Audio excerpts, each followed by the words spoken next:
Hello, I am Siddharth and you're listening me on Studygical. Today we are going to discuss the Preamble to the Constitution of India. First of all, let us know what you mean by Preamble. Preamble to an act sets out the main objectives which the legislation intended to achieve.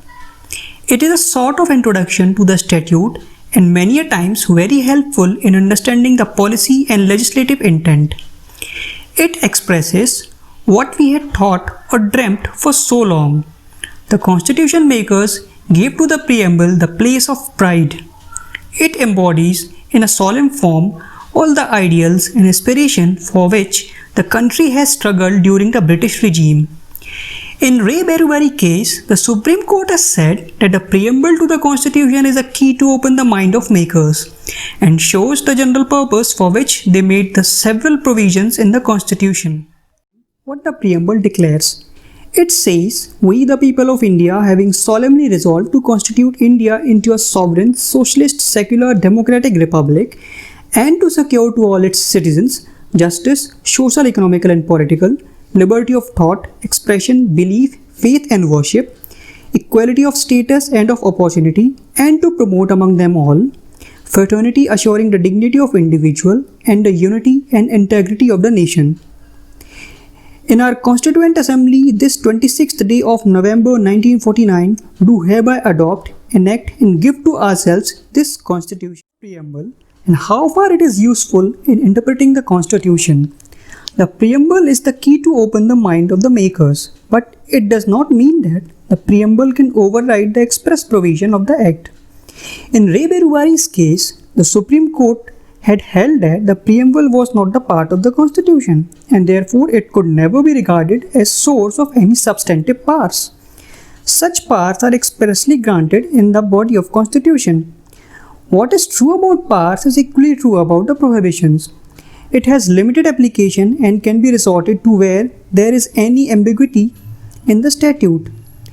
If the terms used in constitutions are ambiguous or capable of two meanings in interpreting them, some assistance may be taken from the objectives enshrined in the Constitution and a construction which fits the preamble may be preferred. But again, in Keshavananda Bharati case, the Supreme Court rejected the above view and held that the preamble is the part of Constitution. Though in ordinary statute, not much importance is given to the preamble, but all importance has to be attached to the preamble in a constitutional statute.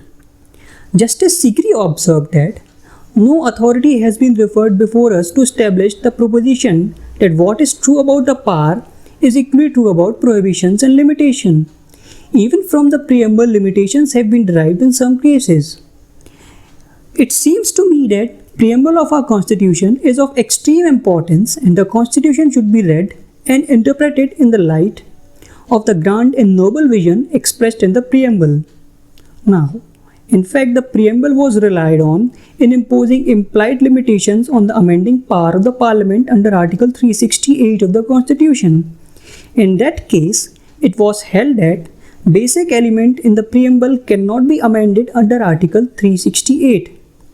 In yet another case, in Randhir Singh versus Union of India, the Supreme Court, relying on the preamble in Article 14 and 16, held that Article 39 subclause A envisages a constitutional right of equal pay for equal work for both men and women. So all these cases in the description underlines the importance of preamble and how far it has been. We will now illustrate upon different words mentioned in the Constitution. The preamble of the Constitution of India declares India to be a sovereign, socialist, secular, democratic republic. Sovereign power is that which is absolute and uncontrolled. A state is sovereign where there resides within itself a supreme and absolute power acknowledging no superior. The word sovereign emphasizes that India is no more dependent upon any outside authority. India is a republic because the political sovereignty vests in the people and the head of the state is only a person elected by the people for a fixed term.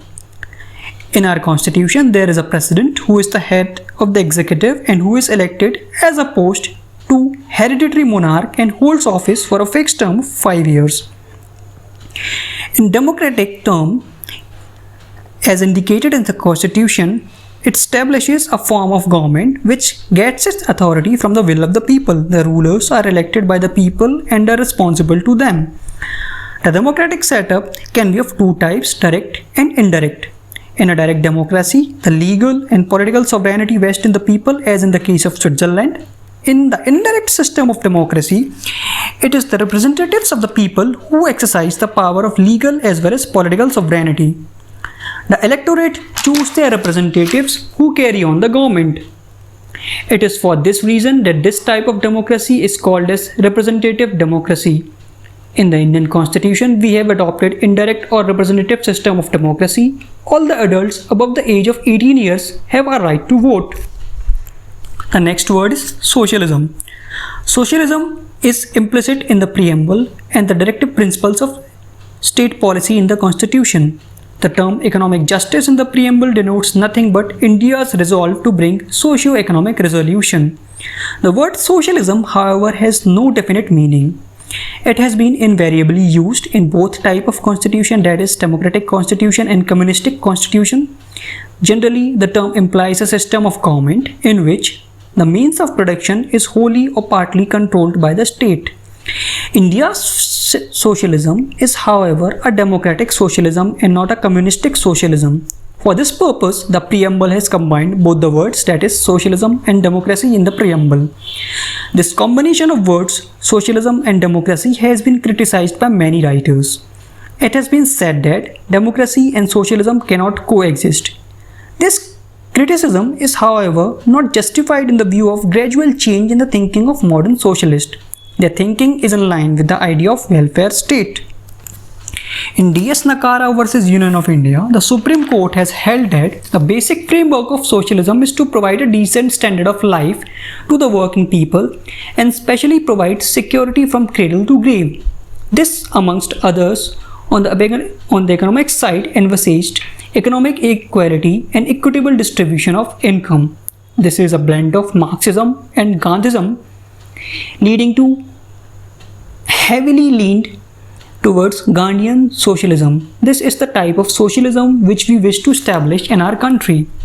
The next word is integrity. The word integrity is intended to put an end to the separatist tendencies and make people feel that every part of India is their home. This concept was already implicit in the nature of the federation envisaged by the Indian Constitution. The framers have used the words like India shall be the union of states in the Article 1 of the Constitution of India with a view to make it clear that states have no right to secede from the federation. The next word is secularism. Secularism means state which does not recognize any religion as a state religion. It treats all religions equally. The concept of secularism was already implicit in the Constitution. Articles 25 to 28 of the Constitution guarantee to the people the freedom of conscience and the right to profess, practice and propagate religion. In S.R. Bommai case, the Supreme Court has held that secularism is the basic feature of the Constitution. In Arana Roy case, the Supreme Court has held that secularism has a positive meaning, that is developing, understanding and respect towards different religion. So this was all about preamble, which is necessary to develop a conceptual and basic understanding about it. Thank you for listening.